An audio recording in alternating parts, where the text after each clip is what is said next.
Hey, everybody. Welcome to another episode, the third episode of Conversations. Last week, in our last conversation, we talked about tribalism and brand loyalty in the church and just how easy it is to divide over things like styles and personalities and preferences instead of uniting around Jesus. But today, I want to take that conversation just a little bit further and make it a little bit more practical, because one of the most common places that we see tensions show up is between the traditional church and a new church plant. One is often labeled as being outdated or resistant to change or stuck in the past. And the other sometimes can be seen as shallow or flashy or disconnected from history or tradition or anything like that. And the truth is, both of these caricatures that we make of these churches, they miss the point. The church didn't start in the last decade, and it's certainly not going to end with the next new idea that comes along. So the question isn't whether the church should be rooted or relevant. The question is whether we're being faithful. So today I want to talk very honestly about what the traditional church brings to the table, what the new plant brings to the table, and why the kingdom of God is stronger when both of them are working together and not competing for the same people. And as always, I'm very, very thankful that I don't have this conversation alone, because, you know, who wants to watch this for an hour, right? But I'm very thankful to have my two friends with me who have seen the church from a lot of different angles. They have a lot of experience in this, much more than I do. I tend to be more of the traditional church environment. That's where I've worked. That's where I've served. Both of these guys have had the opportunity to work in both. And I'm just excited about the conversation that we're going to have. But as always, Jeff Moss is here with us, student pastor with Northwood Baptist, and Pastor Robbie Foreman from Together Church. And excited to have you guys here this morning. Let's start with that. We've got our conversation, so let's talk about the coffee. What you drinking this morning, gentlemen? Starting off with some raw coffee that's local here for you guys who are in the Somerville, Goose Creek, North Charleston area. Good stuff. What you drinking, Rob? Mine is abnormal today because I don't always drink Dunkin', but my daughter wanted breakfast this morning, so I am drinking a protein latte. So there you go. You go. Trying to get swole, brother. I'm already swole, but just in a different way. So there was a joke that old country comedian, I don't know if you guys are familiar with him, Jerry Clower. Oh, yeah. He used to say, I have the furniture disease. And everybody say, what do you mean by the furniture disease? He said, my chest has dropped into my drawers. So oh, Jerry Clower. Oh my gosh. There we go. I'm drinking the homemade creation today. I'm drinking, so I do a double shot of espresso of Black Rifle coffee. I'm drinking the all black this morning, and then putting a little caramel in there, a little latte this morning. So that Black Rifle coffee will put hair on your chest. Oh yes, sir. Not on your head. It won't do it on your head. It won't put it on your head, but it'll definitely put it on your chest. That's some good stuff, man. I like it. All right, so let's talk a little bit this morning. When the phrase traditional church or new church plant comes up, what sort of assumptions might or what sort of assumptions do you guys think immediately jump into people's heads, or what assumptions do they try to make, and where do you think those assumptions become unfair? I think this is where some tribalism pops in a little bit. I think there's a lot of it, and I'm thankful that we had that conversation last week, because it is going to factor in here today. And listen, not just from one side. It comes from both sides, I think. I think a lot of times, like traditional church versus church, and I hate using that term, but traditional versus church plant is the way that people phrase it. Even that phrasing, as if we're better than you, or sometimes church plants are looked as we didn't. Because I hate this phrase. You want to talk about phrases to take out? We're not your mama's church. We're not your grandma's church. Yeah, well, we're going to learn today that there's some things I want to be my grandma's church because they had some things right. And so I think there's just bad assumption. And some of it is some people leave a church and disgruntled, and churches get planted out of disgruntledness.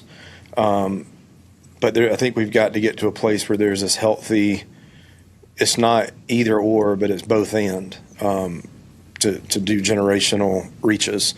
But I think there's a stigma to church plants and to traditional churches of the traditional churches is dead, nobody wants to go there anymore, and then traditional churches trying to be this cool hype, we got better coffee than you kind of deal.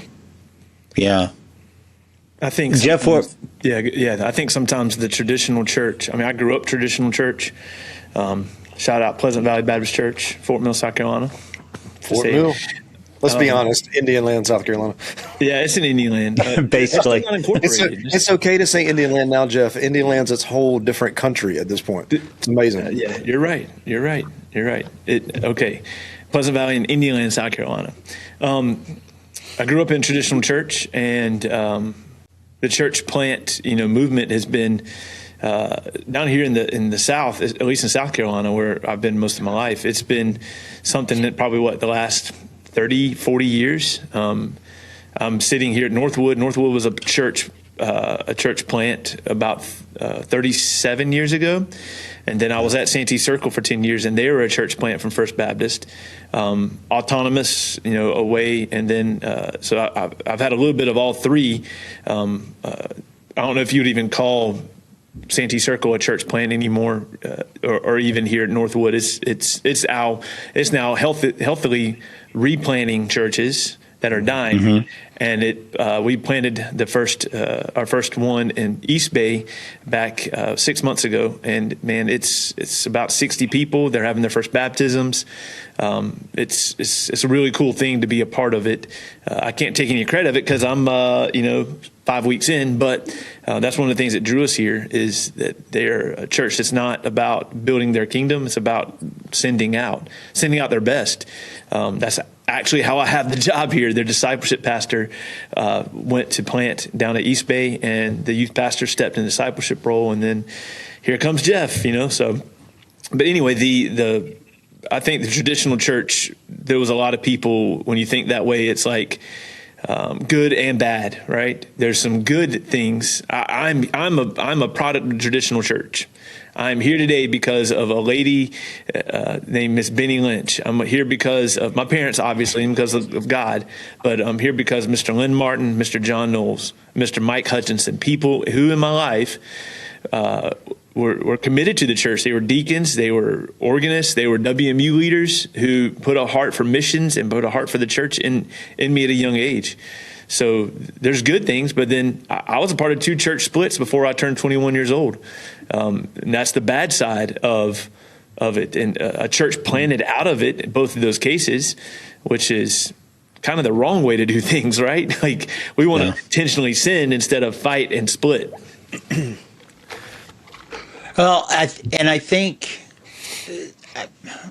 some of it gets. Sorry, this kind of hitting me at the. I'm okay.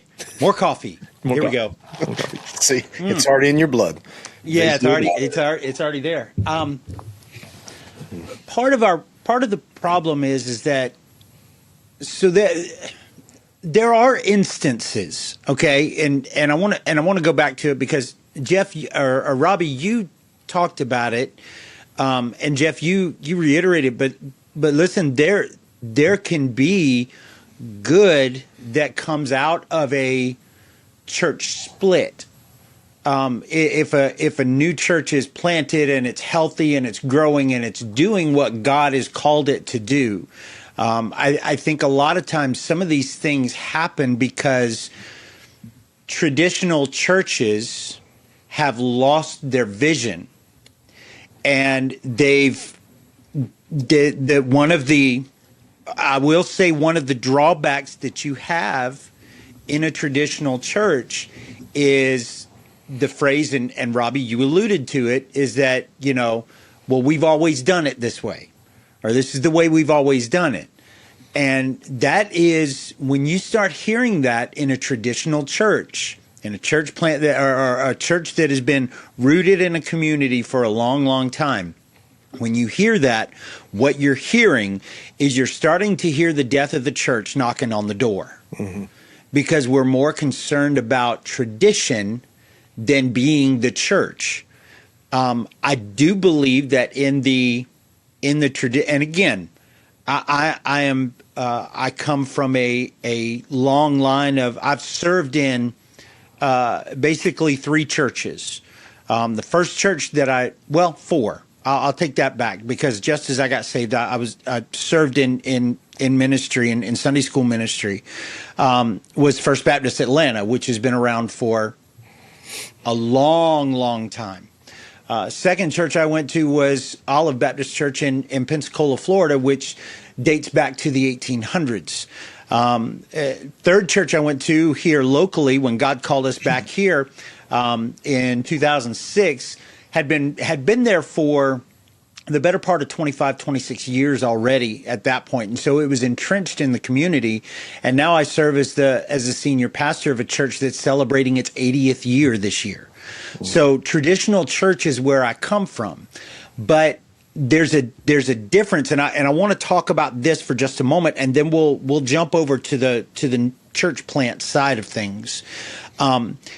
If a traditional church, a long-standing rooted church, is not willing to adjust the way it does ministry and adjust the way that things happen in the culture around it and be able to respond to that, and they just want to stay where they are, then you've become a country club, and you're not following. Being a traditional church, it doesn't, listen to me, it doesn't have anything to do with the building, the chandeliers, the carpet, the pews. It doesn't have anything to do with that. It has to do with, is this church serving its community in whatever way that the culture deems is necessary for us to reach people with the gospel? Is it continually looking and praying and adjusting and doing what God is calling them to do, or is it just stuck in its traditions and has it become a country club? I think you have to be careful with that word culturally, that we're doing whatever it takes culturally, right? Agreed. Because there's lines there. I think that a traditional church is healthy. You can look at its budget. You can look at what it's doing to give, to be we tell people in churches, right, that be a good steward of the time, talent, and resources that God has given you. But what is your church doing? Is your church doing that? Yeah. Is it giving towards not just local causes? Is it giving globally? Is it giving to? Is it helping other churches? I've been a part of the traditional church when there was a church that was about to close, that they sent resources. They sent not just finances, they sent training. They sent people. People actually went over there to help replant the church, or not replant, but revitalize the church. That's the term we use. But so I think that's something to think about. Well, and I think, again, that's another benefit of a traditional church, is that you have that stability, you have that staying power there, that they've been faithful for a long, long time.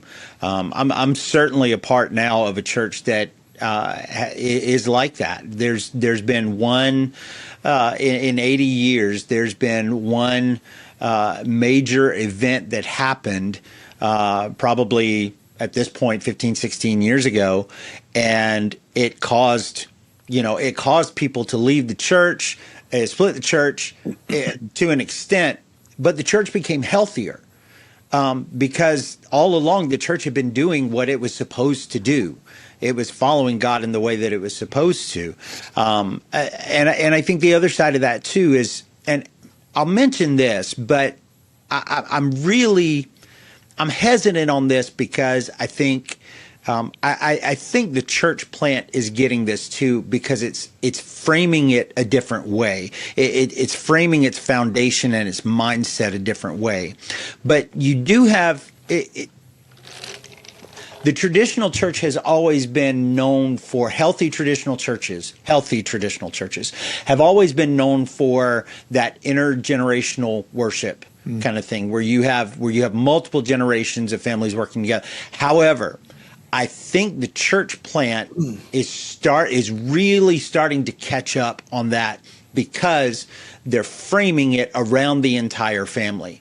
And they're framing service and stewardship, and they have an understanding that the students and the children they've gotten away from thinking that those people are the church of the future. They realize that they're the church now. They're a part of the church now. They have value now. And so I think the church plant's doing a really great job on catching that up. Now, well, real quick, let me jump in with that. We're talking healthy traditional churches. Yeah. Unhealthy churches are going to have chronicled unfaithfulness over time, right? They're going to have very shallow Christians, people who are, you've always heard of it, right, Robbie? Like the fighting over the color of the carpet. Somebody left the church because the color of the carpet got changed or something, right? Joke's on them. We don't even have carpet, so. So we just fixed that problem. We just don't put carpet in. I think there you go. Like I grew up, and we started going to church when I was in middle school. We went to a traditional church. So I am deeply rooted in the traditional church and denominational, on top of that. I look back now, I have been outside of the Southern Baptist denomination in the traditional church since 2011. So I've not been a part of that. But even today, especially the older that I get in a church plant, we, even in the church planting world, still have our traditions. I don't think that there's a group that moves towards getting rid of traditional church altogether. I'm not a fan of that. Like, our community needs healthy, and I'm going to come back to that word in a second. We need healthy traditional churches as much as we need healthy church plants. Because there's too many cookie cutter churches trying to be like everybody else. And I will say, and I'll speak on behalf of my church planting brethren, but a lot of what church planters are trying to do is copy and paste what the other person did. And what we're getting is in the church planting world, a church that starts out in its first 4 years, only 90% of those will make it to year 5. And I've heard stats that were lower than that. So that's probably more conservative, because a lot of church plant growth in the beginning is nothing more than church redistribution of and excuse me if some people take offense to this, but some approaches, not all, there are very, very, very healthy church plants. But some people's approach to church planting is marketing the mess out of this, letting people know we're here, and their message is, our church sucks less. And that's really what it is. Yeah. But I have been, like, I'll go to Taylor's First Baptist Church. Their traditional service, incredible. Yep. The music, the message, the unity, that's powerful. And like, I love going back and dipping my toes back in the roots of that. But when I talk about, let me go back to that point. Number one, the church split. Not all church splits are bad. If they're, right. Hey, we agree to disagree philosophically or theologically, we're going. Because I always go back to Acts chapter 15 with Paul and Barnabas. That was a healthy split. They had a sharp disagreement. I would love to do the transcript for that. But they disagreed. But they still went off planting churches. And we know eventually they were still apart. So just because a church splits, we got to be careful, because this is in the mind. A church split, they weren't happy, so they went and started their own thing. Mm-hmm. Not necessarily. Right. I've been a part of that a couple of times. It's not that I hated where I was, so I'm going to go do my own thing and take my ball to my own court. No, I'm going to go do the call of God. There's just philosophical and theological differences that I'm not there for. But when we talk about health, health has always the metric for health is always in the church, how many people are showing up. We do how many nickels and noses, right? How much money's coming, how many people are sitting in the seats. And we say, well, a church plant has this many people, so they're succeeding, and a traditional church has this many people, so they're not succeeding. Right. I hate to be the bearer of bad news, especially for pastors, but when you get to heaven, Jesus isn't going to look at us and go, all right, here's the question. How many people are attending your church? Yeah. He's not going to ask that. What he's going to ask is, how many disciples did you make? Yep. There is your metric, but we've got it so mixed up. And if we really want to put it on the metrics, and let's go ahead and bust that bubble, that 60% of all churches in the United States, Protestant churches, are under 100 people. Under 100 people. So we're not really doing a great job at discipleship or evangelism at all. All we're doing is just redistribution. Just come to my church because you don't like yours. And they get tired. Because think about it. We do consumerism. And this is a personal pet peeve of mine. And it doesn't mean that we'll never do it again. But I get a little bit of a rub when you come to church as a first-time guest, and we give you a coffee cup with our name on it. And if you guys do that, please, no offense. It's not offensive. It's a personal thing. Don't cut me out of the podcast. But if you fill this out, I'm going to give you this. If you do this, we're going to give you this. And then we try to figure out how consumerism gets within the church. Yeah. It's just we got to be very cautious with what discipleship pathway do we have to move somebody from a first-time guest to a disciple maker into the fourth and fifth generation. That's the key metric. And so with that understanding, I know traditional churches that are like 19, 20, 90 people. They're not growing numerically, but spiritually they're growing, and their community is changing because of it.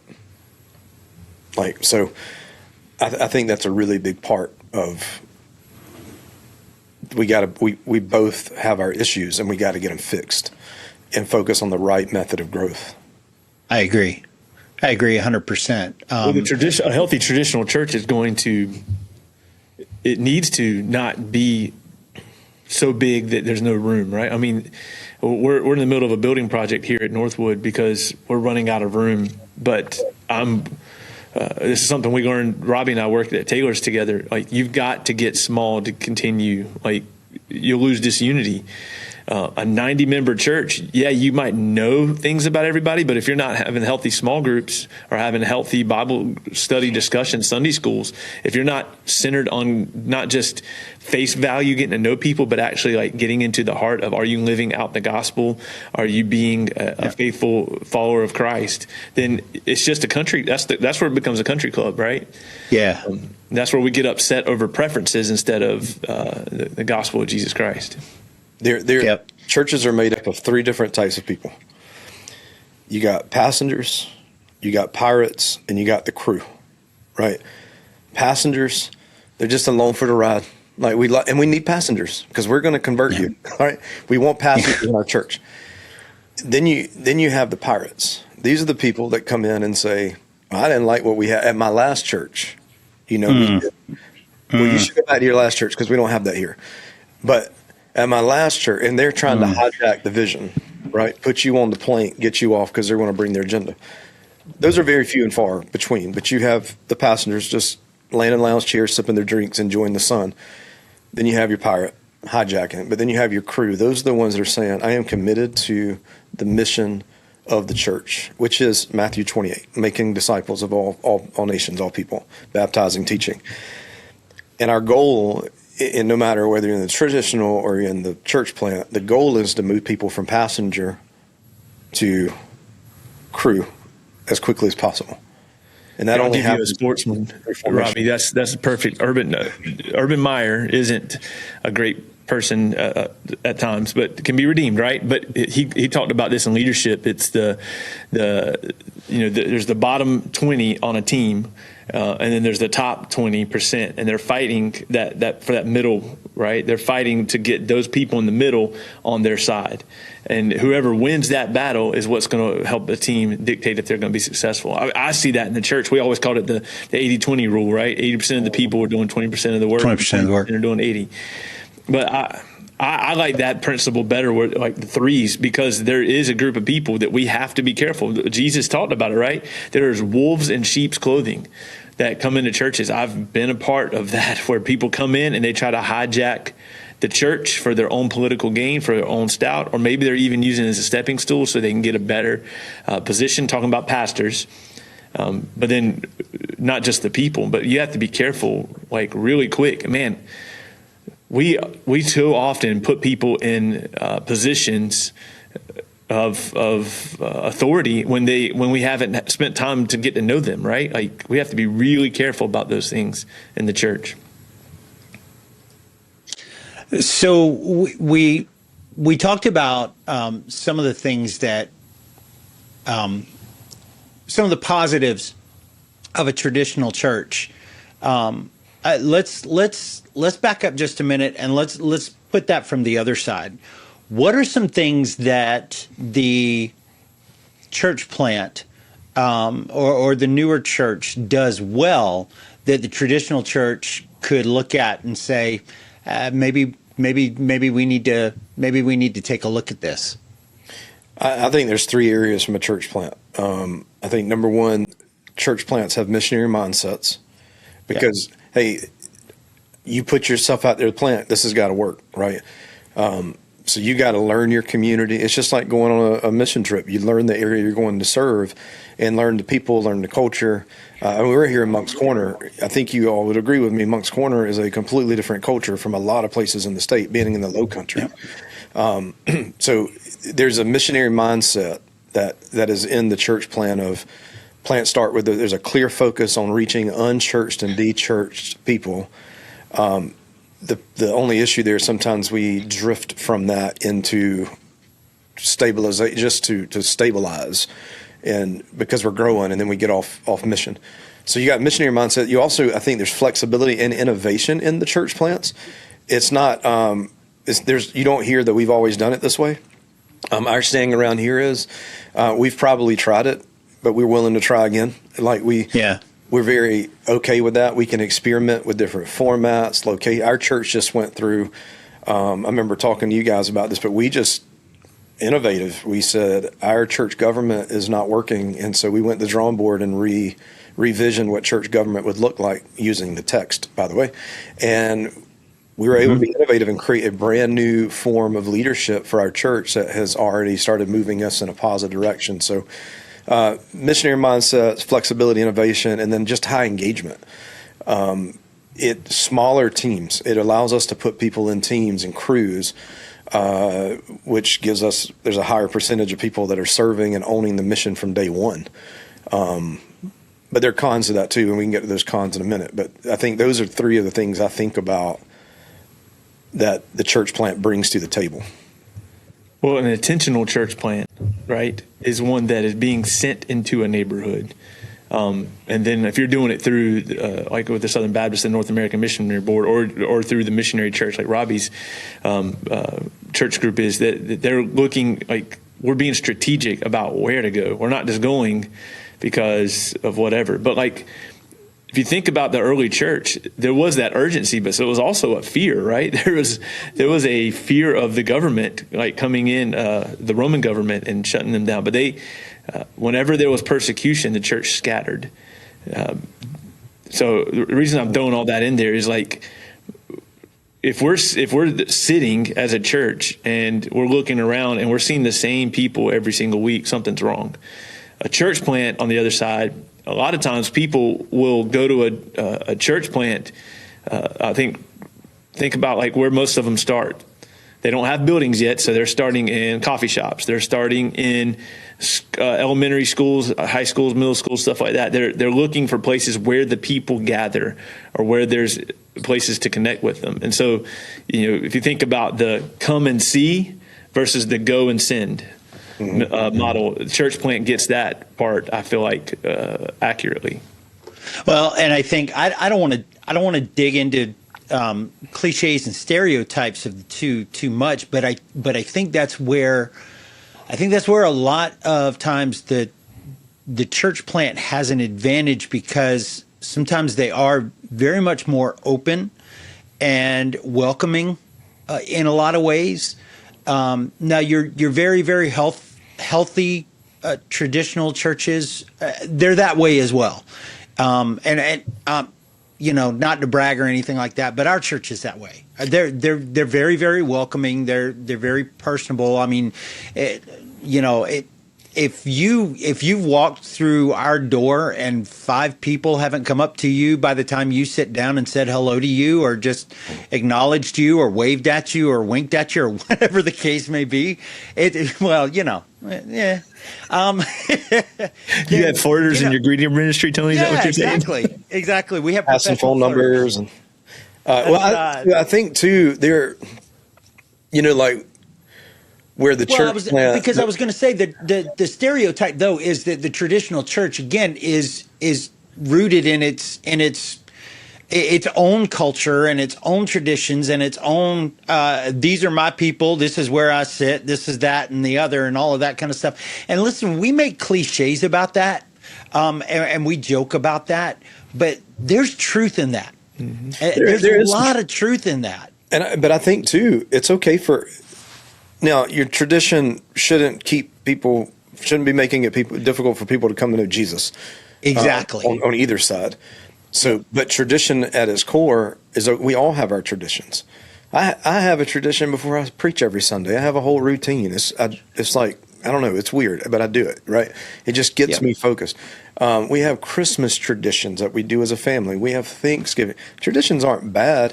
Traditions are used to build formation. I will say, like, I'm a church planter. I love church plants. I continue to pour in every day to church plants through our denomination and coaching, but where we have, and I'm going to bridge this gap here, where I think the church plants are more mission-minded, where I think that they're more, and not saying that the traditional is not, but where the mission-mindedness is and where the high engagement is and where the innovation is, where we can try new things, is something that the traditional church is desperately in need of. But let me tell you what the traditional church has that the church plant is desperately in need of. And this is why this is why I think what Northwood is doing is 100% on par with biblical. What we don't have in a traditional church, in a church planting setting, we don't have deep roots. Like, right. we don't have, and with the deep roots is also, we don't have the stability. Like, we don't have long histories. We don't have you talked about multi-generational. We don't have that in the church plant. We don't have established traditions. There are some that we need to have. Another thing that the traditional church has that church plants need, existing infrastructures. Have you ever tried to plan a budget and you haven't had a single dollar come in, and you're just hoping, like, I promise you, year one of your church planning budget is a dear God, please come through budget. Like, yeah. It is hopeful. But and you have buildings and you have systems. I can, trying to bounce around planting a church, and this school, they'll let you use it, but then they put all these rules on it. We were a part of a church plant that we didn't even have access to the AC unit, and it was a $5,000 a month just to use the place for a couple of hours a Sunday. Then we've been blessed by other places that was $1,200 a month for us to use it, and it became a mission. But church plants could use existing infrastructure, budgets and buildings and systems, and volunteers are already in place. And here's the last one. I think this is the big one. You pop up a sign that says Together Church, right? Nobody knows Together Church. Nobody has been to Together Church. Nobody. Is this a cult, right? I see they're portable. Their church is here on Sunday and then they disappear. Is this a real thing, right? And there's no credibility in the community on day one with Together Church. Yeah. But I drive by Calvary and I see that sign, and I think 80 years. See, the traditional church has credibility in communities. There's just decades of presence and being here. And if the traditional church and the church plants could continue to bridge those gaps and support one another, the gospel would spread so much faster. And I will applaud. Like I'll be honest with you, I left the Southern. There are philosophical issues of me in the Southern Baptist Convention, but I want to applaud them. In 2024 and 2025, how many churches do you think, healthy churches, by the way, do you think the Southern Baptist Convention planted? Quite a few. Over 600. Wow. And you know what's scary about that? It's not enough to replenish the churches that have died. They're dying. Yeah. And that's just the Southern Baptist. So I applaud you, Southern Baptist. When you're giving to your IMB and you're giving to your North American Mission Board, you are helping church revitalizations of these traditional churches continue. And I'd much rather see church revitalizations happen than brand new church plants. Sometimes church plants have to happen. But what if we can keep those structures and roots and all those things in place and continue to be a beacon in the community? So, again, this is not an either or. Like, hey, we're a church plant. Y'all can't do what we do. No, we need you guys. Like, Moncks Corner needs you. It needs Calvary as much as it needs Together. Because there are people that are going to darken the door of a traditional church, but they're going to come to mind. And there are people that are going to not come to mind because we don't have, and I say traditional, Charlie, y'all do have traditions, but you are a little bit more, listen, Calvary's Baptist-costal. We really are. I mean, if you had to label us, yeah, we give our money to the Southern Baptist Convention, South Carolina State Baptist Convention, but yeah, we're Baptist-costal more than anything else. You know how to tell if a Baptist church is Baptist-costal? How's that? Because typically when you vote, you only raise your hand to your shoulder, but if their hand goes a little above it, they're Baptist-costal. So that's how you do it. I did that. It makes me think of Tim Hawkins in the video of praise and worship. Yeah. Wow. What is it?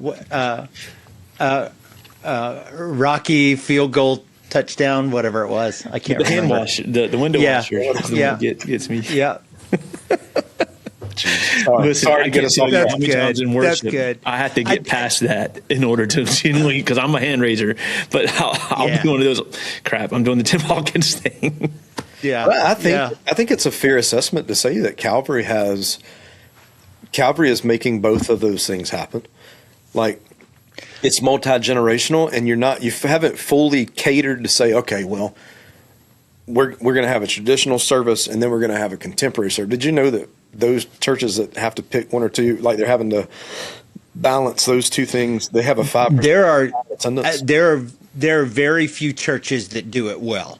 Yeah. And the ones that are doing it well, they have at its core an area or a part of ministry in which those people can come together, whether it's through their small groups or things like that. I look at Taylor's First Baptist Church, and you know, so full disclaimer, Jeff and Robbie, they interned and worked at Taylor's First Baptist, which tells you a lot about their hiring. through their time at North Greenville, and then both of my boys are members at Taylor's Baptist Church, because it's a great movement of God in that area. But they're a large church that has a traditional and a contemporary service on Sunday mornings, but everything else about the church, and everything else about the church though is communal. Everything is together. Not everybody's not separated and all of that, because you run the risk when churches do try to do that is that you're actually splitting and becoming two different churches within the same address. And I've seen that happen. I don't want to do that. Number one, because I just think I subscribe very strongly, and I love the book. And I don't know if you guys have read it before. I actually preached through it a few months during this past summer. And the book by Tom Rainer is called "I Am a Church Member."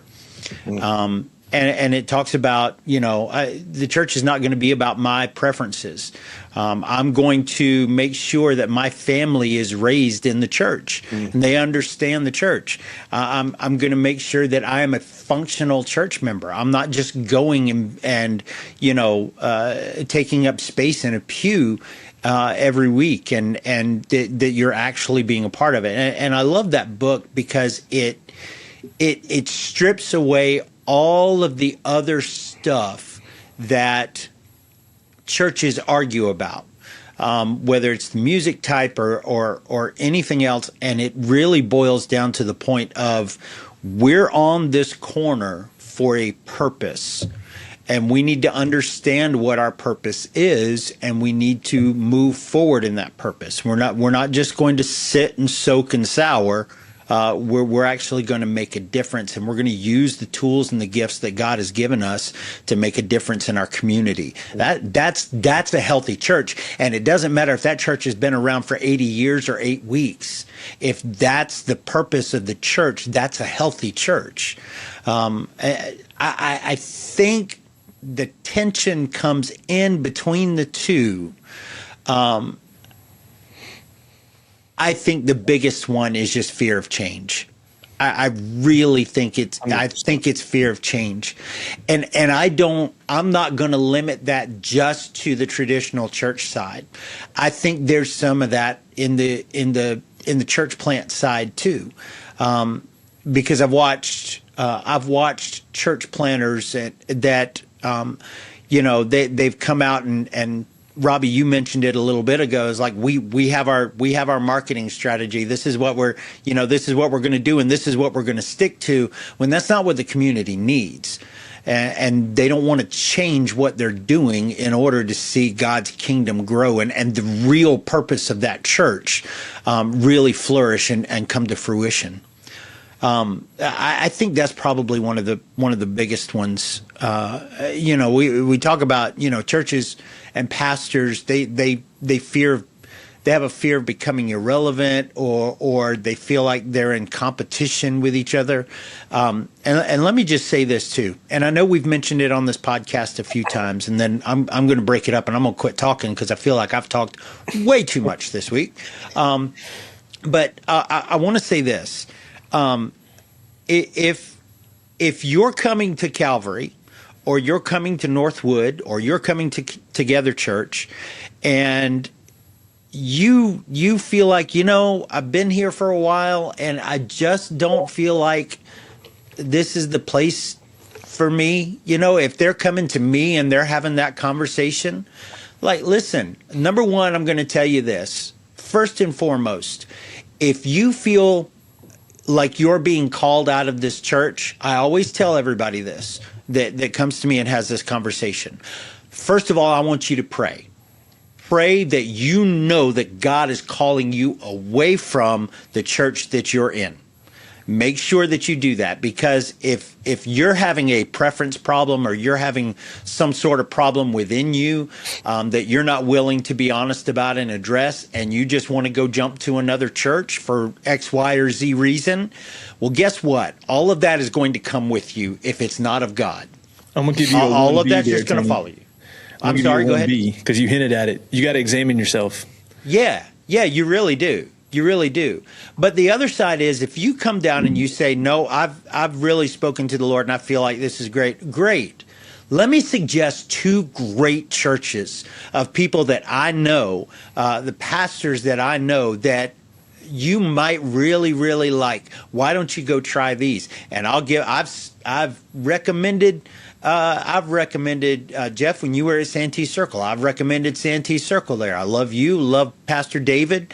I've recommended Together Church. There's other churches that I know that I'm comfortable with, that I know are following the mission of God, that I will tell people, well, why don't you go try this one? But first, examine yourself and make sure that God is truly calling you away from where you are.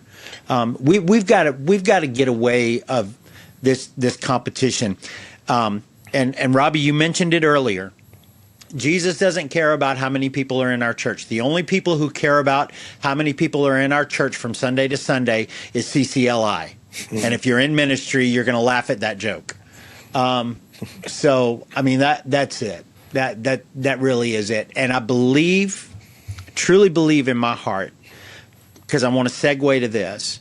I truly believe in my heart that there needs to be more of a partnership between churches and not this isolation. Now, this is where I will ding Southern Baptist churches all day long. Autonomy does not mean isolation. It does not mean isolation. Amen. And I have watched so many Southern Baptist churches get that wrong. Healthy and unhealthy churches, they get it wrong. And we are here to work together. And here's the bold statement that I probably might get canceled for. People might turn this podcast off right now after me saying this. Hey, if you're a Southern Baptist church, you don't have to work with only Southern Baptist churches. You can work with churches that are outside of your denominational lines. Now, if you have issues, if there are doctrinal issues, that's one thing. Okay, if there are doctrinal issues, that's a red flag. I understand. But if you're committed together and you're working together and you're working from the same sheet of music together, go for it. Go for it. Sorry. Hey, can I? Together. You said something and it sparked something. Jeff's just doing shameless plugs for us. I appreciate it. When you talk about preferences and wanting to leave a church because of preferences, if you're still listening and you didn't cancel out after what Tony said, we put more emphasis when we're looking for churches on the preference and if the church is actually fulfilling the Great Commission. And I'm going to tell you something right now. I would much rather be a part of a church that had a worship style that I didn't like. It had maybe some ministries that I didn't like.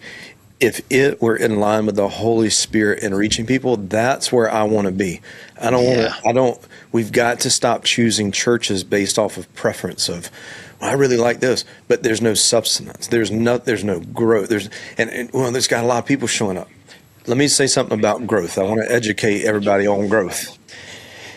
Growth, not all growth is good growth. No. Cancer growth. My dad, his cancer grew. That was not good. There's some healthy growth and there's not healthy growth. Now, I want to be a part of a church where I love the culture. I love the music. I love the people.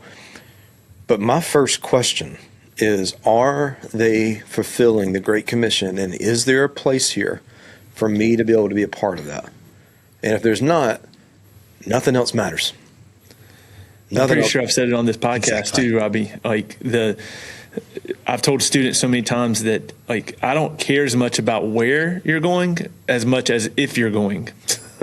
Yeah. There's so many people, and let's talk Monk's Corner for a minute, right? Let's talk our culture where we live. People say, I go to church at blah, blah, blah. Well, they're basically saying the last church they went to in the past calendar year. Or they're saying something they went to an event there, right? That's not who they're a member of. We are getting ready to start promoting our church covenant here at Northwood and talking really deeply about what it actually means to be a church member. And this is one thing I'm actually kind of excited about. They asked the members of the church to re-sign the covenant every year, recommit to the church every year. What? So many churches I've been a part of are afraid of doing that because they're afraid of losing people. Or they're afraid that people if I have to ask them to re-sign up to be a member again, then they might lose them. Or they worry that what you just said, you used a very important term. This is a covenant. This is a covenant. But people are like, Northwood makes contracts. They make you sign a contract. That's what people hear. But it's the heart behind it of, hey, if you're going to be a part here, it's not a country club. There's a difference. If I go to Berkeley Country Club right now, I'm not a member there because I don't play golf, but let's just say I'm a member at the golf course and there are divots everywhere. The greens are awful. I'm going to get back in the golf cart. I'm going to drive to the pro shop and I'm going to say, somebody needs to fix that green, right? Because I pay my dues here. But if I'm the owner, I'm not the owner of our church, right? I work for Jesus. He's my boss. I get to steward his house here. But as a pastor, there's a toilet that's dirty. I need to clean that. Not because I own the place, because I don't own it, but I'm a partner in the ministry. Yeah. And I take responsibility. And I think a lot of that is saying when churches like you're saying, hey, we want you to re-up your covenant. We want you to know that this just isn't a country club. This is a place that we are on mission, and we want to know who's with us. And if you're not with us, that's fine. You can still come here because we still need the passengers, right? Because we're going to help you get to where you don't have to believe to belong yet. But if you are saying that I am a follower of Jesus, following means movement, and movement means moving in the form of a discipleship pathway, all day, every day. And so I love that idea. I love kicking people off the church rolls and starting back up, because my goodness, you never know. I learned this in the Baptist church outside of how to know when it's Baptist Costal. You never know how many people are actually members of your church until it's time to vote on a new pastor. Yep. Said what I said. Yep. You're exactly right, brother. And I think about this too, the cooperation. I've always been one of these guys who says, look, the kingdom of God isn't denominational. The kingdom of God isn't racial. It's not ethnical. It's not generational. It's multi. Like every means every. Every tribe, every tongue, every nation, right? We're talking about our student leadership team here at the church, and this is just a cool idea. I praise God for it, and our missions pastor at the church is on board with it. We have a Spanish-speaking congregation that meets here, Reconcilion, that meets on Sunday mornings, and that's one of the things we're going to have our students leadership team do is go to worship service in the Spanish-speaking church. And I guarantee you there's going to be kids who have not done that for the first time. They're going to be jumping in and going, oh, this is really weird. But what happens, right? You guys have done this. You start to pick up the tune. You start recognizing, like if it was a dubbed video that you were watching of that person raising their hand in worship, you would think that they were singing the same songs that you sing, because we're singing to the same God, right? So we have to be able to go, all right, hold on, put our walls down for a second. And let's ask God to expand our eyes for what he's doing in our communities and who can we partner with. Now, again, church membership matters and all those things are very important, right? And then we have to have some kind of a working agreement that if somebody comes to me and says, hey, I'm ready to join a church, but they live across the street from Calvary Baptist, I'm going to say, go to Calvary Baptist. Go to the church that in the community at which you live in. Our church is here at Northwood is very transient, so there's people from all over. But I will tell you that I think that's something where we got to get better at is where do you live, work, and play, and then that's where you do church at, right? Like it's not something you go I got a really cool story with that. We're talking about picking up from our house and moving to this community because we want to be involved in the people's lives of who we worship with on a weekly basis. Well, and I think that's one of the benefits of a traditional church is that they have that there. They have that established community that a church plant has to work towards, and that's one of the things that I think is intriguing about a church plant, because I know some church planters and I know some guys, and one of the things is they start that ministry by just being a part of the community.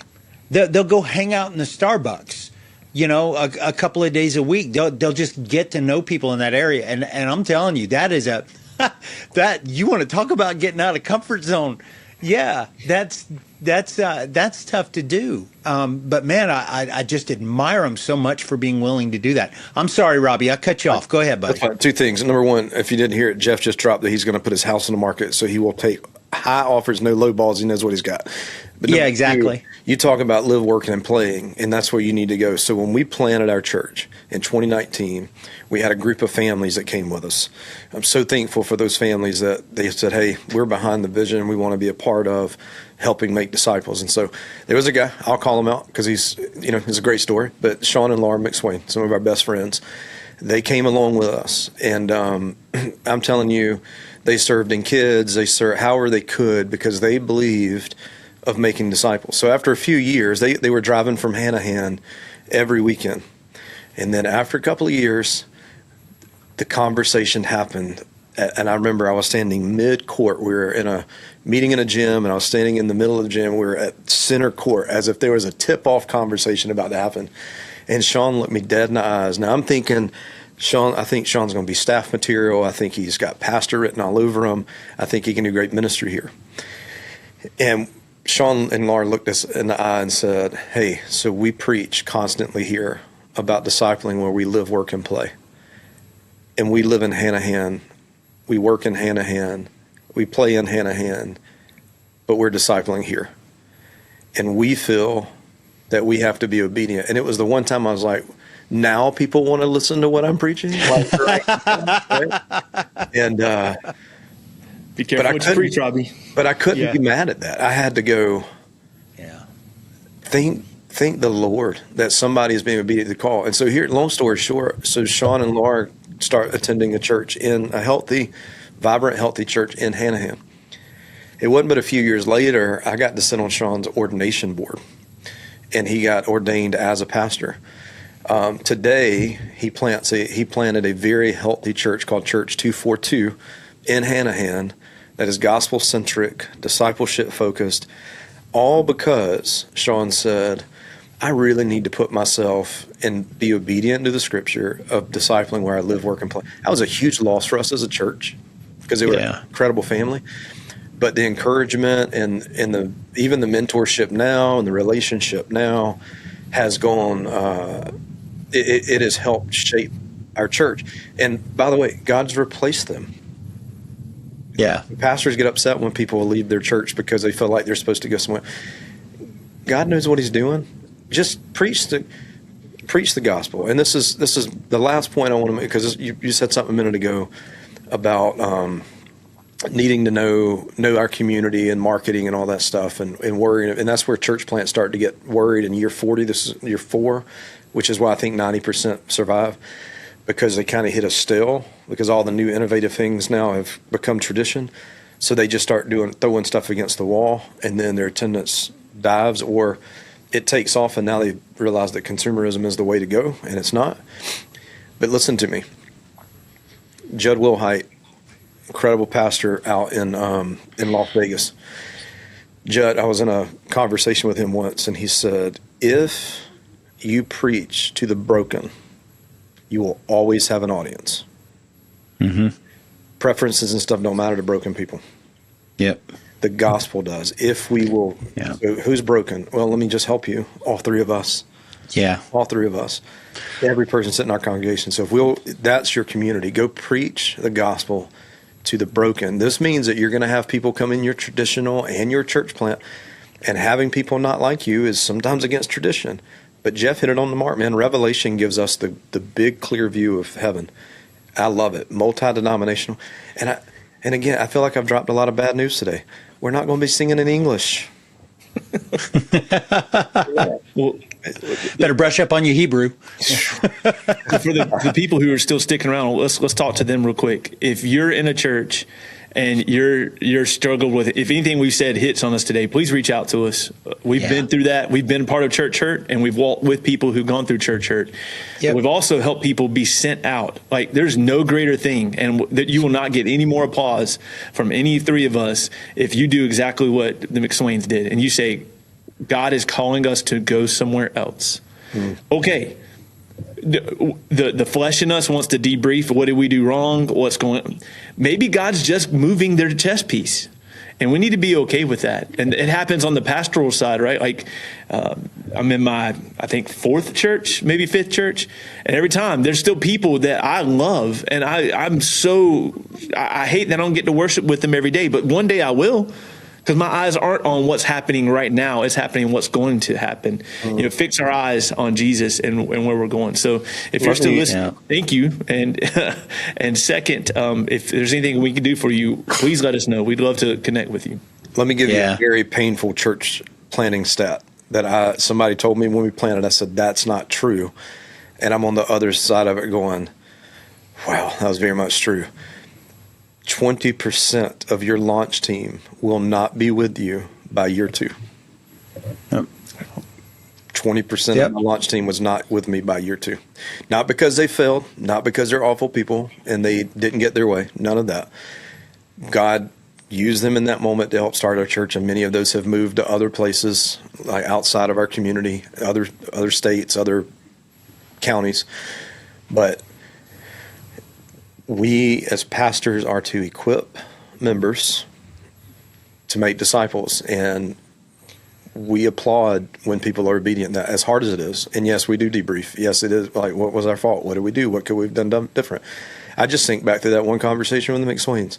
Every bit of me wanted to go, oh, I don't think that's what I meant. I think you should stay here. I think, hey, I want to hire you. Hey, I could have done all those things and tried to backtrack it. But instead, that day, the Holy Spirit, thank God, was like, celebrate. This is a moment of celebration. It's going to sting, but this is not personal.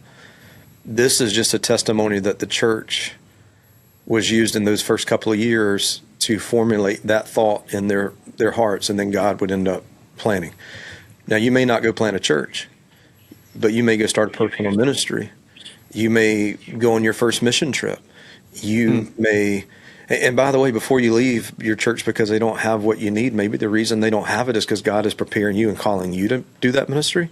So you should go to your pastor and like, hey, I think the church should be known for starting more ministries, personal ministries outside of the church than they are inside the church. How do we? That's discipleship, right? You got a lady in your church that, man, she's got a heart for the homeless. Well, how does the church get behind to make her ministry successful? I think we got to, Amen. We got to And change, not hijack it and make it part of their ministry so that we can put it on a card and say, hey, look what we do. No. Yeah. Well, we got. Yeah. Man, I love we got a blessing box at our church. Your church should have a blessing box. It's an easy ministry. But one person just gets really behind it, and they've made sure it's been promoted, and our box stays full and it gets empty. Like but our community around here is being fed, and I've watched people, because of somebody else taking the ownership, I've watched people come to that box because we have a camera out there, and so we're not spying on people that are getting our blessing box. But it's funny that I have seen cars pull up and take, and then a few weeks later I'll see the same car pull up and they'll put a box in. Come on. Yeah. Somebody's doing that, and they're helping with dignity and helping to serve our community. So you got to empower your people to do those things. I agree. I think that's a great place for us to sort of wrap up. And I don't have anything particularly that I want to say to close this, other than I agree with Jeff. If there's something that's been said here today, and you've got questions whether you're a part of one of our churches or not, or you're just coming across this, you are welcome to reach out to us. You can leave a comment on the video or the podcast, or you can reach out to us through the platforms that we have. But we want to be there for you, and we want to try to give you the best biblical advice that we can possibly give. And I also want to say that I'm really excited. Sort of when we started this, and we started this season of the Conversations podcast, we sort of had this idea of how things were going to flow and things like that. And I'm sitting here looking at the rest of our plan for the following 7 episodes that we have, and I'm thinking some of these aren't in the right order. Like, some things changed today, and but here's what I want to do. I want to ask you, if you will, if you're enjoying this podcast, like it, subscribe, share it, send it to some friends, send it to somebody that you don't know. Just walk up to somebody in the Walmart and just say, "Hey, let me tell you about this podcast that I've been watching." Have a conversation, you mean? Exactly. Have a conversation with somebody. But we've got some topics that we want to talk about and sort of continue this season-long conversation here over the next few weeks. But we're going to talk about what it means to have to balance church health with reaching out to our community and evangelism, and making sure the health of the people inside and outside of the church. And some people may sit here and think, well, that's not really a conversation for me, because I just go to church. I just serve in church. Oh, no. It's not just the responsibility of the pastor. It's the responsibility of everybody who is a part of that ministry. And those are things that we want to share with you. But within that as well, we also want to talk about in the coming weeks just some of the things that we as pastors who have done this for quite a long time wish that the people who come to our church really knew, and what it's like. And we can have some fun with that. And there's obviously going to be some laughs and some giggles in that one, and we're going to have fun with it. But there's also a serious side to that too, that we really wish people understood about what it means to be your pastor. So I hope that you will continue to join us, continue to follow along, and be here for the conversation. But until next time, thank you guys so much for being here. Jeff, Robbie, thank you so much for not just for being a part of this conversation, but being a part of my life. Thank you for helping to thanks for being thank you for being a friend. Sorry, it hit me, and I had to go with it. God bless you. Love you. We'll see you next time.